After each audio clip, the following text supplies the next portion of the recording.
Hey guys, Yolanda here for another episode of Snave Snuffles 101, and today is Earth Day. Happy Earth Day, everybody. So Earth Day really is just about us kind of going out and appreciating and understanding and respecting the planet and everything that lives on it and is part of it. So wildlife, plants, animals, the environment, and what we are doing now and for the future to protect it. Now, for as long as I can remember, and possibly for as long as you can remember, the cliche thing to do on Earth Day is to go out and plant a tree, and that's fantastic. It's a lot of fun to go out and do that and plant little seedlings and stuff like that. I've done it a few times, and it's exciting just to kind of get outside, enjoy the fresh air, go out with your kids, go to the park and clean it up, pick up some litter along the way. And that really is the spirit of Earth Day, doing what we can, as little or as big as it is, to save the environment, to save the planet, to save the wildlife, save plants and animals. And it's a lot of fun to kind of be a part of it. But there are a lot of issues that kind of fall under the umbrella of Earth Day, and conservation, and environment protection. And just some of these are having mindful waste, recycling. Anything that's recyclable, you should be thinking about recycling. If you don't have a recycle program in your community, reach out to somebody in the powers that be to possibly get a recycling program started. Almost anything these days can be recycled. Plastic, paper, glass, aluminum, a lot of things are recyclable, and that really does a lot. It goes a long way to getting our landfills down and really renewing things and reusing them. It's just like us giving away our clothes to charity. That's a way to recycle. That's a wonderful thing. Beyond that, pollution. I mean, it's a big hot button issue right now. Pollution. What are we doing to contribute to the, I don't know, once upon a time it was the ozone layer, and now it's kind of what are we doing that contributes to climate change, and it's all because of pollution. The amount of pollutants and carbon that we're letting into the atmosphere. And kind of the piggyback off of that is energy conservation, understanding how to use renewable resources versus non-renewable resources. I remember when I was in like 4th grade, kind of discussing these things. And so your non-renewables would be like oil, gas, and coal, all things that we kind of use to make the world go round. Cars need oil and to obviously use gas to go, and a lot of things use natural gas for burning and coal. And while those things are considered non-renewable, they do renew, but in such a large amount of time that it's really not something that we in our lifetimes or in lifetimes would be able to see renewed again. It's just such a vast time frame that they renew, and we use them way too quickly for them to replenish.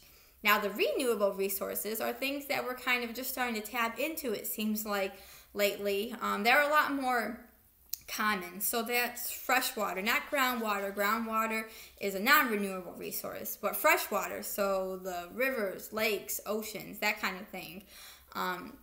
Solar power, getting energy from the sun using solar panels. Wind, that's a big thing nowadays. And to some extent, timber. As long as you're kind of harvesting it in a sustainable, eco-friendly type of way, that's a renewable resource too. Trees. I mean, that's where we get building material for our houses, paper, that kind of stuff. And kind of understanding the difference between the two and how you can use the renewable resources over the non-renewable resources is a big issue these days. So, as with a lot of educational activities and a lot of educational topics, there's 3 things that can kind of build and foster a student's kind of desire to go out and do something about a specific topic. And these 3 pillars, I learned from HEART, which is a humane education resource that I like to use for some of my lessons. And so I just kind of want to give them due. So the first one is to build reverence, which means respect, to build respect for something.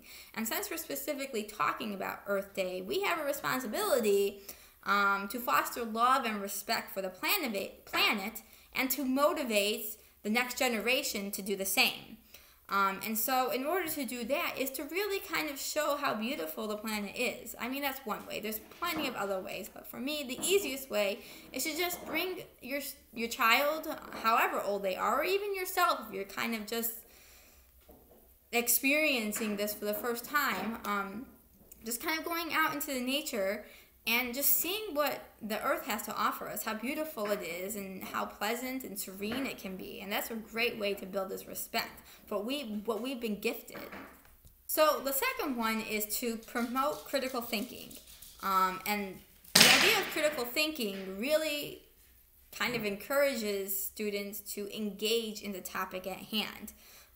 It allows students to research the facts, research all of the information kind of surrounding something, and develop an opinion themselves and to kind of go on a discussion.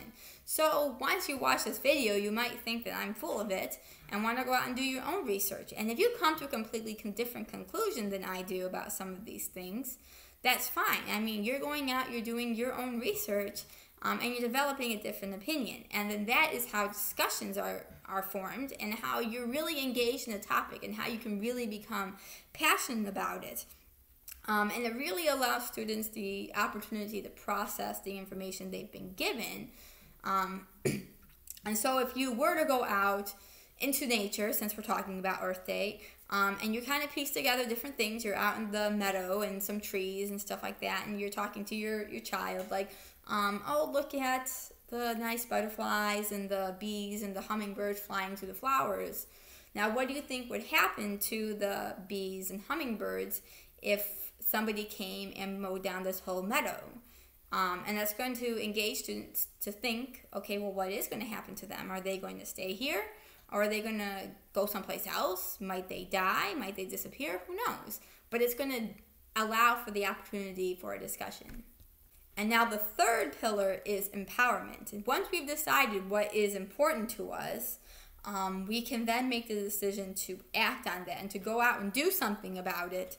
And giving students empowerment and making them feel like they can actually make a difference is huge. If you start that young, they're going to grow up knowing that if they do something as small as it is making an impact. It's just like the ripple in the water.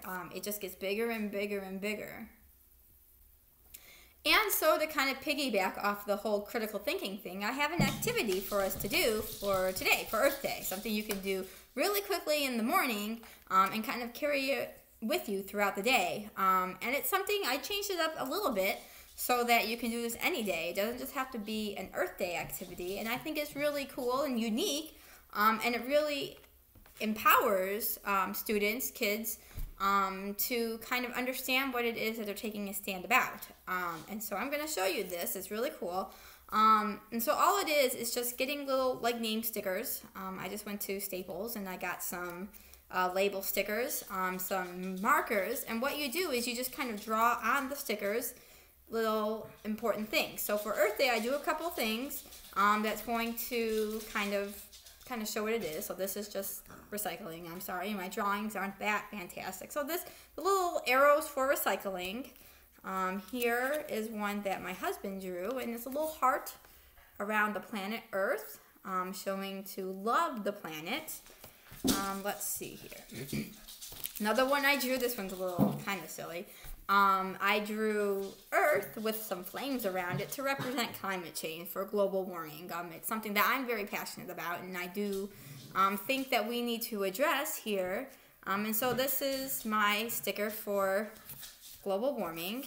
And then here's another one. Here's a tree, and somebody's standing over here by the tree, and they're throwing down seeds. They're planting seeds to help start a new, I don't know, bush, tree, whatever. And then kind of to show you how this can kind of branch outside of Earth Day, I did a couple just regular ones. So I have this with some, it says food, and this is supposed to be a pillow and a toy, and you're bringing them to the shelter for donations. And then this one is, there's a dog waiting in a shelter, and here's somebody coming to get the dog, to adopt the dog. And so what you do is you draw a couple stickers, or you draw one or two. If you're with your friends, you draw a couple. And then it's really easy. I did these in like 5 minutes.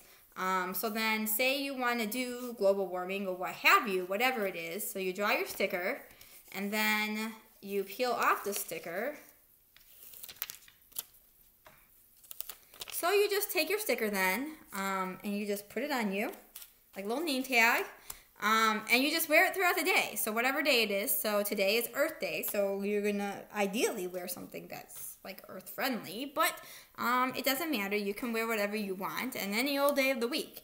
And really the kind of significance of the activity is if somebody you know or somebody you're out with asks you, oh, what's the sticker for? Like, what is that?